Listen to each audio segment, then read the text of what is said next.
Quelle est la valeur de l'eau sur Terre? L'ONU s'est lancée dans un calcul impossible et tente, dans un rapport publié aujourd'hui, de nous faire comprendre l'inestimable valeur de l'or bleu.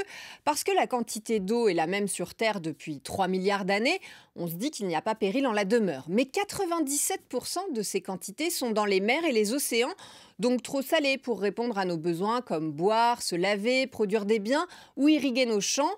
Sauf pour une dizaine de pays qui ont les moyens de dessaler de l'eau de mer. Pour les autres, il faut compter sur les 3% restants. Mais la majeure partie de cette eau douce est prisonnière dans nos calottes glaciaires. Donc notre or bleu, c'est ce que l'on peut prélever dans nos nappes phréatiques, nos rivières, nos lacs. Aujourd'hui, les quantités ne se renouvellent pas aussi vite avec le cycle naturel des pluies que ce que l'on prélève, alors que d'immenses services sont en jeu.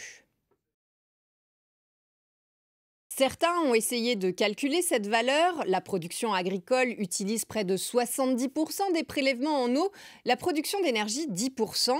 Moins d'eau douce, c'est donc un risque pour ces secteurs économiques qui représentent près de 20% du PIB mondial et surtout beaucoup d'emplois et la sécurité alimentaire de la planète. Mais aucun économiste n'a pu chiffrer exactement cette valeur économique et sociale de l'eau dans le monde. Contrairement, par exemple, à ce qui a pu être fait avec la pollinisation de notre alimentation, qui, selon une étude franco-allemande de 2005, a une valeur estimée à 150 milliards d'euros par an. Mais il y a d'autres valeurs pour l'eau en termes de santé, d'éducation. Comment les quantifier en nombre de vies sauvées, en temps de gagné? Comment quantifier par exemple les 443 millions de journées d'école perdues tous les ans à cause de maladies liées à l'eau?